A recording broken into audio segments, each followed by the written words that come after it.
Bom dia, meus amigos. Hoje nós viemos aqui falar sobre a avaliação. Quais são os processos de uma avaliação? A avaliação, ela se dá da seguinte forma. Primeiramente a gente tem que ter um objetivo. Que tipo de imóvel nós vamos avaliar e aonde esse imóvel se localiza. Conhecer bem a respeito de oferta e de demanda de mercado. Saber avaliar o padrão construtivo de um bem comum ou até mesmo do bem físico, seja esse imóvel num prédio, avaliar o imóvel em relação à posição do sol, quantas vagas de garagem tem, se é casa, se é apartamento, se é casa em condomínio, tudo isso tem um valor para ser agregado no imóvel. Dependendo da idade do imóvel, esse imóvel também, pelo seu padrão de construção, ele tem ali a depreciação por não ter o proprietário ter tido o devido cuidado com o imóvel. Mas às vezes o terreno pode ter sofrido uma valorização constante durante os tempos que esse terreno, que essa casa teve essa construção aí nesse terreno. Então nós temos que entender que a avaliação ela procede de várias formas, né? A gente tem que observar o metro quadrado, qual é o padrão de acabamento da fachada de um prédio, que tipo de acabamentos internos tem, quantos banheiros tem, tudo isso influencia em índices da avaliação. E aí você faz a homogeneização de todos esses dados, faz uma média aritmética para poder entender qual o valor real desse imóvel. Então a gente vai ter o objeto da avaliação, que é o imóvel, que é o bem da pessoa. Esse imóvel ele pode ser uma gleba, ele pode ser uma fazenda, pode ser uma chácara, pode ser um apartamento, pode ser uma casa, pode ser uma kitchen, pode ser uma indústria. Qualquer tipo de patrimônio, seja ele jurídico ou físico. Tá? E esse imóvel ele vai ser avaliado dentro de critérios técnicos, né? Para só então você ter esse resultado da avaliação do imóvel. Qual é a vantagem da avaliação? A vantagem da avaliação é não haver perda. Exemplo, o proprietário, o imóvel está avaliando ali por 240 milhões de reais, ele quer 240 milhões de reais e o imóvel dele só vale 180 milhões de reais. Ou ele pede 180 milhões de reais e o imóvel dele vale 240 milhões de reais.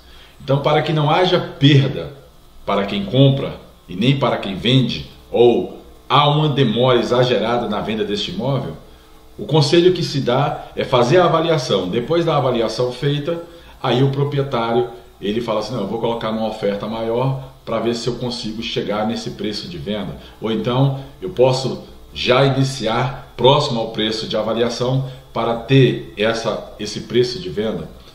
E o proprietário ele tem que entender que a avaliação é primordial para que ele estabeleça oferta para o seu imóvel. E só então, depois de estabelecer a oferta, é que esse proprietário vai ter essa demanda procurando esse imóvel. As atividades desenvolvidas por um avaliador, primeiramente ele tem que conhecer bem do mercado, seja ele o mercado rural, seja ele o mercado urbano, seja ele a respeito de patrimônio, de acabamento, de oferta, de demanda. Esse avaliador ele tem que conhecer bem, fazer uma vistoria bem detalhada, seja no cartório, seja nas administrações. A avaliação ela não é só o conhecimento de mercado a respeito de oferta e demanda. O avaliador ele tem que conhecer todos os trâmites cartoriais, ele tem que entender que tipo de alvará de construção é emitida para aquela localidade, o que foi liberado em termos de projeto para aquela área que ele está demandando, para aquela área que ele está avaliando. E ele tem que fazer essa vistoria homogênea de toda a região para só então ter um norte, para que ele comece ali a estipular dados de avaliação para que depois venha concretizar essa avaliação. Então ele vai fazer essa pesquisa, essa identificação dessas amostras, desses imóveis assemelhados, para ter ali um padrão de comparação, mas esse padrão de comparação ele vai mudar muito de acordo com o que está feito dentro desse lote, dentro dessa gleba, dentro dessa fazenda, que tipo de formação tem esta terra, se ela é ladeada por rios, se ela tem grande vazão de água. Então tudo isso vai mudar no preço do imóvel. O imóvel tem que ser avaliado de uma maneira reta, sem ter vícios. O laudo ele não pode ter vícios, tá? No caso dessas avaliações judiciais, onde tem um levantamento de patrimônio, um levantamento de, seja ele patrimonial, imóvel, urbano, seja ele um imóvel rural, seja ele uma partilha, seja uma contestação, onde um advogado precisa de um laudo, esse laudo ele tem que ir bem qualificado para o juiz, porque o juiz ele não vai aceitar, o juiz de tribunal ele não vai aceitar simplesmente o advogado entregar lá uma declaração que o imóvel vale tanto. Alguns juízes até aceitam, porque esses juízes eles não têm entendimento, mas isso atrasa muito o processo e você perde, se o juiz não aceitar, você perde ali a oportunidade de contestar o processo da maneira correta. Se você contestar da maneira errada, você vai perder prazo e o seu cliente automaticamente vai perder o negócio diante do juiz, né? Então essa avaliação ela tem que ser bem avaliada, tem que ser consultado o uso e ocupação do solo, o que é que realmente aquela região, aquela administração permite para esse imóvel. Então a gente tem que entender bem o que vai fazer um levantamento das documentações, certidões de ônus, a documentação antiga, se é uma posse antiga, se quem está ali só tem o direito de uso da terra, mas aquela terra é da União, é do governo, se esse direito de uso é reconhecido pelo INCRA, pelo IBAMA, seja qual foi a modalidade da existência. Então tem que avaliar bem, analisar bem esse título de propriedade de quem está com a posse do imóvel, ou se esse imóvel realmente ele é escriturado, se ele foi registrado da maneira certa. Então, para quem está comprando, se não souber de tudo isso, ele vai acabar perdendo. Então, quem vai comprar um imóvel, qual o conselho? É buscar um avaliador para pagar um preço aí mínimo, para que esse avaliador faça esse levantamento, se essa propriedade pode ser comprada ou não. Para quem vai vender, é buscar um avaliador para saber o preço correto, para não levar prejuízo e nem ficar muito tempo com esse imóvel em carteira pensando que o preço está correto. Então o avaliador ele é primordial tanto na compra como na venda.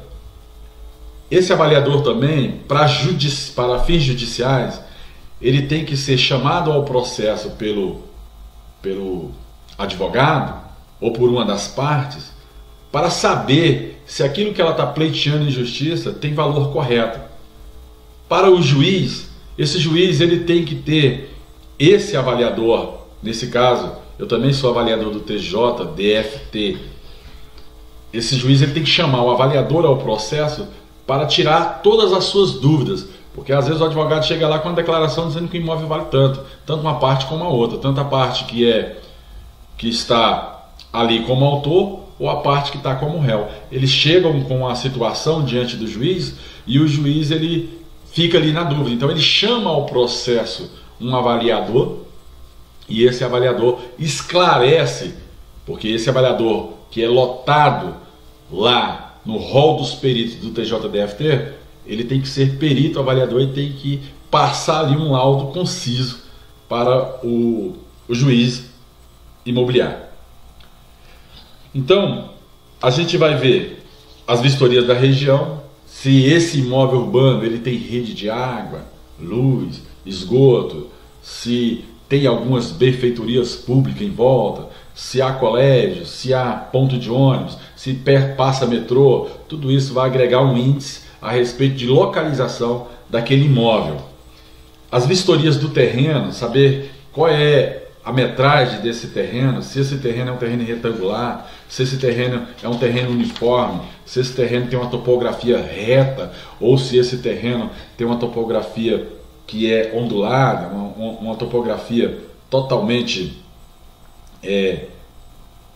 acentuada, então isso também vai agregar a respeito de valor para esse imóvel. Se esse terreno ele tem ali, é assoreado o terreno, se aquele terreno aguenta ali realmente a questão de uma base para a construção de um edifício, então tudo isso tem que ser avaliado ali com olhos técnicos para realmente saber o que vai acontecer. Então a gente vai ver lá as ofertas, os fatores são oferta e demanda, topografia, localização, se a frente